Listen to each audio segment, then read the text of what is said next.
Hello everyone, welcome to the lecture. तो आज के लेक्चर में हम बात करेंगे BPCG 172 the topic of youth, gender and identity.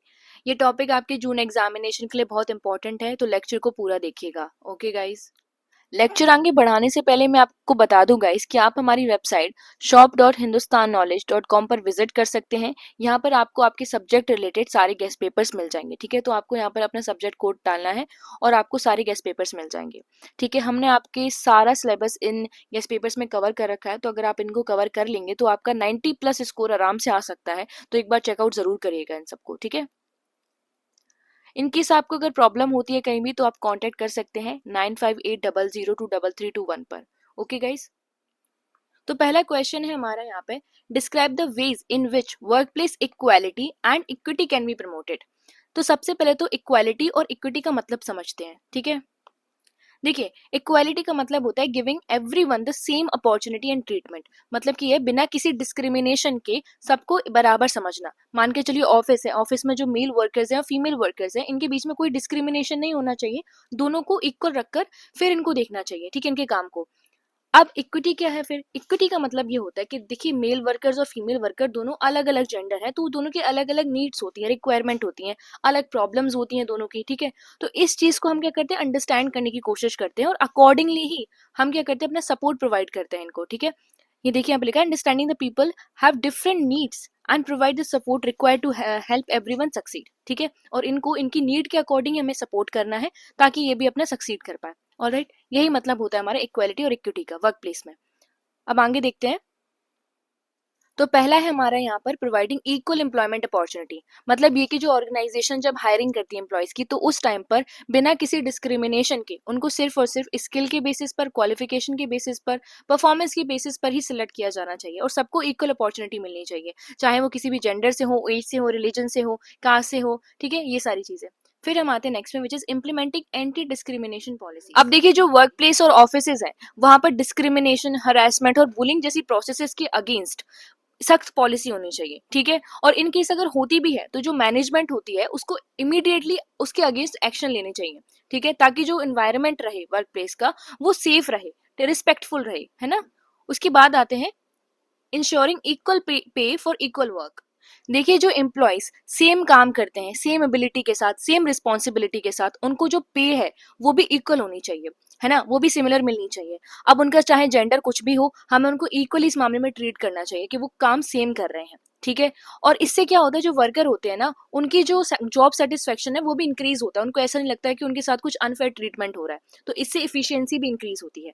ठीक है, फिर हम आते हैं providing training and awareness programs. देखिए जो ऑर्गेनाइजेशन होती हैं वो अपने वर्क प्लेस में ट्रेनिंग प्रोग्राम्स को चला सकती हैं। ठीक है, जिससे कि लोगों में अवेयरनेस आए अलग अलग मैटर्स के रिगार्डिंग, जैसे कि डाइवर्सिटी हुआ, इंक्लूजन हुआ, जेंडर सेंसिटिविटी हुआ, इक्वालिटी इक्विटी के बारे में पता चले, है ना। इन सब चीजों से क्या होता है, कोऑपरेशन बढ़ता है, टीम वर्क चलता है। ठीक है, और ओवरऑल जो इफिशियंसी होती है वो वर्क प्लेस में वो जनरेट होती है। ठीक है, फिर आते हैं offering support based on individual needs. देखिए जो वर्क प्लेस है उसमें जो एम्प्लॉयज है उनकी नीड्स अलग अलग हो सकती हैं। ठीक है, और ये जरूरी है कि हम उन नीड्स को समझें और उनको उसी की तरीके से सपोर्ट करें। अब जैसे कोई इसमें एग्जांपल दिया गया है, जैसे कोई अगर डिसेबल पर्सन है, ठीक है, उसको एक्सेसिबिलिटी इश्यूज होते हैं, तो आप उनकी एक्सेसिबिलिटी का इशू खत्म करें। ठीक है, ताकि वो दूसरों पर डिपेंड ना रहे, वो आसानी से अपना काम खुद कर सके।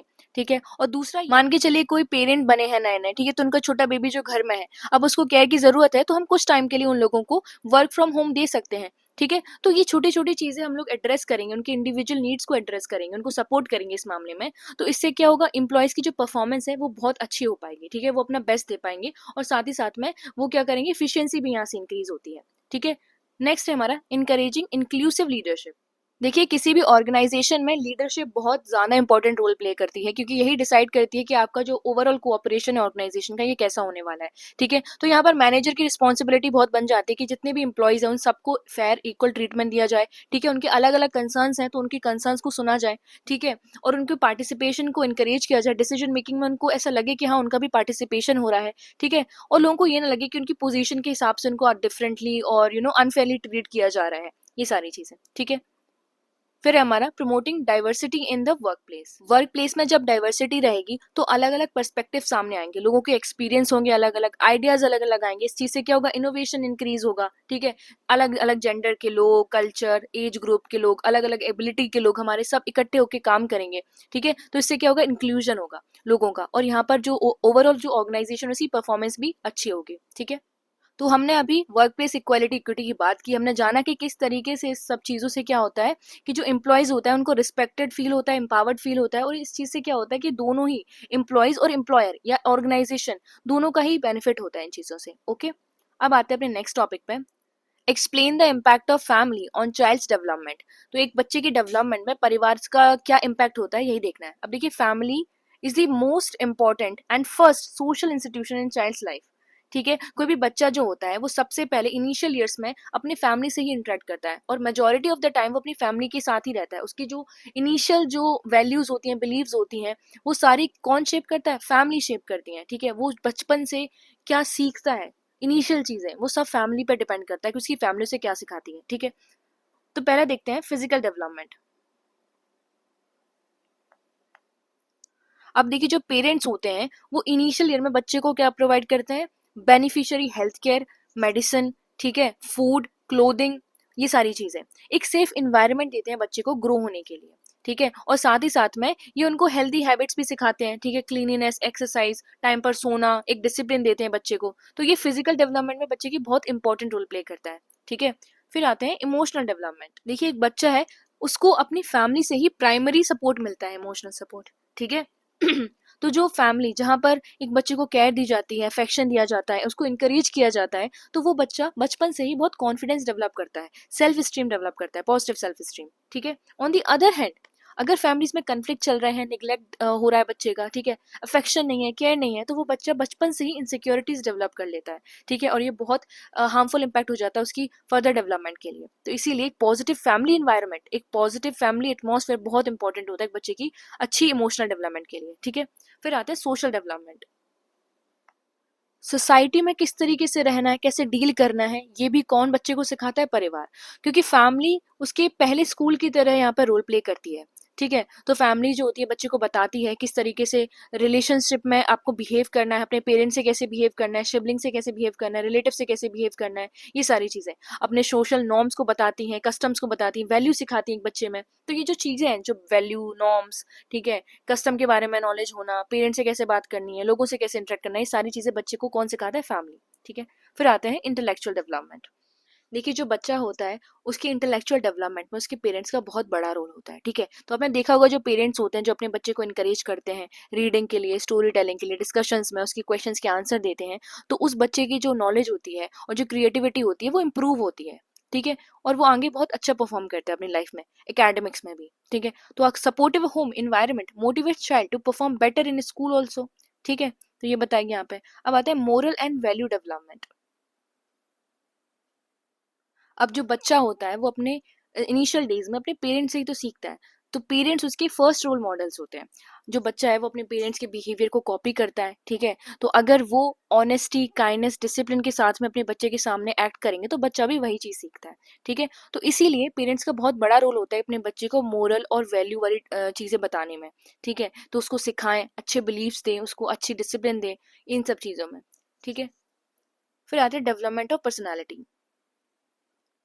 तो जितनी भी चीजें अभी हम लोगों ने ऊपर पढ़ी वो सारी की सारी तो बच्चे की पर्सनालिटी बनाती हैं। ठीक है, तो पेरेंट्स किस तरीके से उसके सामने बिहेव करते हैं, ठीक है, पेरेंट्स किस तरीके से उसको सपोर्ट करते हैं, ठीक है, इंटेलेक्चुअल डेवलपमेंट में, इमोशनल डेवलपमेंट में, फिजिकल डेवलपमेंट में, ये सारी बच्चे की पर्सनालिटी बनाती हैं। ठीक है, तो वही बताया गया है यहाँ पे कि a supportive family help child develop a positive personality while a negative family environment may lead to behavioral and emotional problems। तो वही हमने देखा कि फैमिली किस तरीके से एक बच्चे की ओवरऑल पर्सनालिटी को शेप करती है और वो आगे जाके उसके फ्यूचर को भी इम्पैक्ट करती है। ठीक है, अपने नेक्स्ट टॉपिक पे आते हैं, elaborate on gender and identity.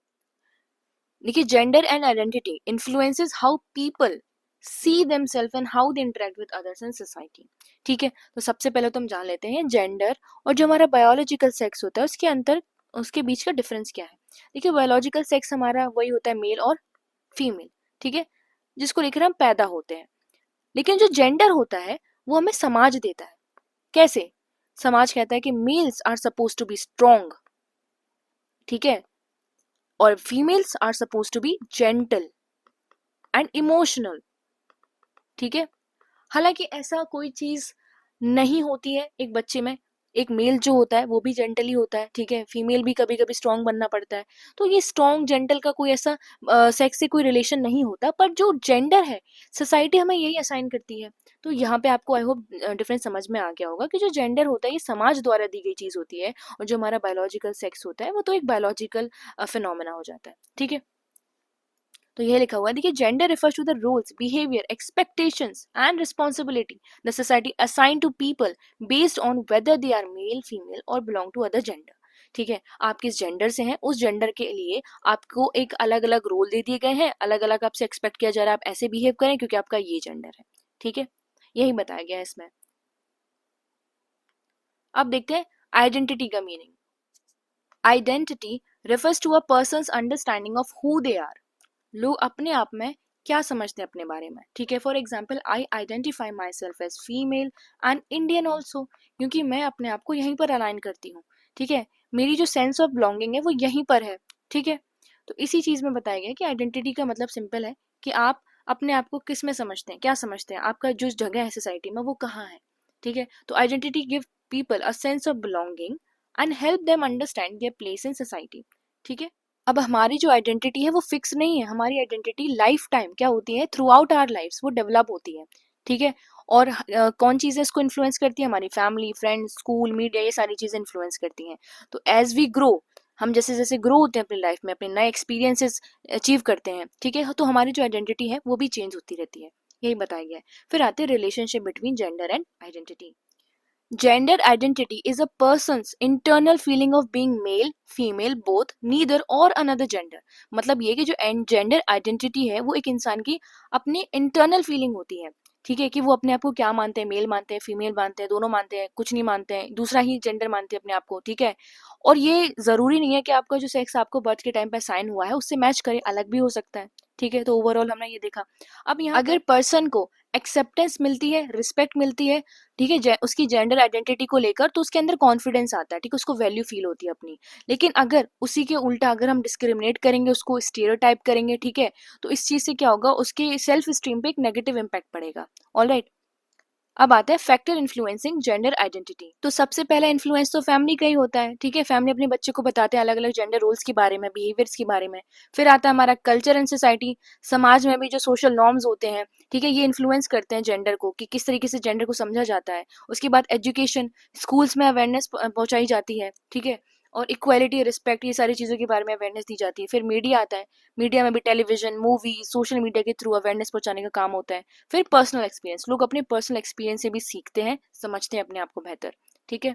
अब आते हैं importance of respecting gender identity. देखिए, इस चीज से इंक्लूसिव एनवायरनमेंट डेवलप होता है जहां पर लोगों को इक्वालिटी और डिग्निटी, ह्यूमन राइट्स, इन सब चीजों की रिस्पेक्ट होती है, ठीक है। And respect for gender identity reduces what discrimination and encourage healthy social relationships। Okay, अब देखिए कंक्लूजन में देखते हैं हम लोग। तो देखिए, gender refers to socially constructed roles and experiences, ठीक है, समाज द्वारा बनाए गए जो रोल्स और एक्सपेक्टेशंस होती हैं कि इंसान को दी जाती हैं वो है। और आइडेंटिटी क्या है, इंसान अपने बारे में खुद क्या सोचता है, खुद क्या महसूस करता है अपने बारे में, वो चीज़ है, ठीक है। और जब हम इसको चीज़ों को समझते हैं, जेंडर आइडेंटिटी को समझते हैं, रिस्पेक्ट करते हैं उस चीज़ को, ठीक है, तो एक इंक्लूसिव एनवायरनमेंट डेवलप होता है जहाँ पर लोग कॉन्फिडेंट फील करते हैं अपनी जेंडर आइडेंटिटी को लेकर। ओके, अब नेक्स्ट टॉपिक है हमारा, discuss human development in the context of family, site suitable examples. अब समझते हैं पहले ह्यूमन डेवलपमेंट क्या होता है, देखिए यहाँ पर समझते हैं। It refers to the overall growth and progress of an individual, ठीक है, एक इंसान की पूरी जो ग्रोथ होती है, प्रोग्रेस होती है, उसी को ह्यूमन डेवलपमेंट कहा है। अब इस ग्रोथ और प्रोग्रेस में क्या इंक्लूड होता है, आपकी फिजिकल ग्रोथ इंक्लूड होती है, इमोशनल, सोशल, इंटेलेक्चुअल ग्रोथ सब इंक्लूड होता है। और ह्यूमन डेवलपमेंट आपकी लाइफ लॉन्ग प्रोसेस होती है, आप थ्रू आउट योर लाइफ आप सीखते रहते हैं, आपकी जो ग्रोथ होती है वो होती रहती है, ठीक है। अब फैमिली का इसमें क्या रोल है, फैमिली का इसमें बहुत बड़ा रोल है। ये फैमिली आपकी हेल्प करती है कि आप अपनी लाइफ में अपनी फुल पोटेंशियल को अचीव कर पाओ। ओके, तो आप समझते हैं role of family in physical development. देखिए यहाँ पर फैमिली जो होती है वो बच्चों को फुल फूड प्रोवाइड करती है, क्लोथ प्रोवाइड करती है, शेल्टर, हेल्थ केयर, सेफ्टी, ये सब चीज़ें देती हैं। और इन सब चीज़ों से क्या होता है, एक बच्चे की हेल्दी फिजिकल डेवलपमेंट होती है। ठीक है। फिर आते हैं role of family in emotional development. Family provide love, affection, emotional security, और इस चीज़ से क्या होती है, बच्चे की जो इमोशनल डेवलपमेंट है वो होती है, बच्चा कॉन्फिडेंस होता है, बच्चे के अंदर पॉजिटिव सेल्फ स्टीम आता है। ठीक है। Role of family in social development. एक बच्चे को समाज के बारे में सबसे पहले नॉलेज अपनी फैमिली से ही मिलती है, किससे कैसे बात करनी है। ठीक है। फैमिली में अलग अलग रिलेशनशिप्स में किस तरीके से बात करनी है, ये सारी चीजें सिखाते हैं फैमिली मेंबर्स। ठीक है। फिर आते हैं role of family in intellectual development. अब एक बच्चे के इंटेलेक्चुअल डेवलपमेंट में फैमिली का बहुत बड़ा रोल होता है। The encourage curiosity, problem solving, creativity, education. ठीक है। और इन सब चीज़ों से क्या होता है, बच्चे के जो ओवरऑल मेंटल और इंटेलेक्चुअल पावर होती है वो इम्प्रूव होती है। ठीक है। फिर है role of family in moral development. जैसा कि मैंने पहले भी बताया था कि जो बच्चे होते हैं अपने पेरेंट्स को कॉपी करते हैं, उनके बिहेवियर्स को कॉपी करते हैं अपनी इनिशियल डेज में। ठीक है। और ये बहुत इंपॉर्टेंट होता है क्योंकि बच्चे यहीं से वैल्यू सीखते हैं अपने पेरेंट्स से। ठीक है। मोरल वैल्यू सीखते हैं, और यही मोरल वैल्यू उनकी लाइफ में आगे उनको काम आती हैं। ठीक है, डिसीजन मेकिंग में। वही हमने देखा भी कि देखिए family is a foundation of human development. ठीक है। क्योंकि ये इन्फ्लुएंस करती है बच्चे के physical, emotional, social, intellectual, moral growth को। ठीक है। वैसे तो जो स्कूल्स हैं, ठीक है, and communities, all the schools and community also contribute to their development, लेकिन जो फैमिली होती है वो प्राइमरी होती है। ठीक है। और मोस्ट सिग्निफिकेंट रहती है बच्चे की पूरी डेवलपमेंट में। ठीक है। ओके गाइस, तो हमने अपने सारे टॉपिक कवर कर लिए हैं। तो अगर आपको वीडियो अच्छा लगा हो तो वीडियो को लाइक करिएगा, चैनल को सब्सक्राइब करिएगा। ओके। और ध्यान से आप हमारा टेलीग्राम ग्रुप ज्वाइन कर लीजिएगा, इसकी लिंक आपको डिस्क्रिप्शन में मिल जाएगी। हमारी क्लासेस की सारी डिटेल्स जो है, टाइमिंग्स जो है, आपको वहाँ पर मिल जाएंगी। ठीक है। Okay guys, thank you.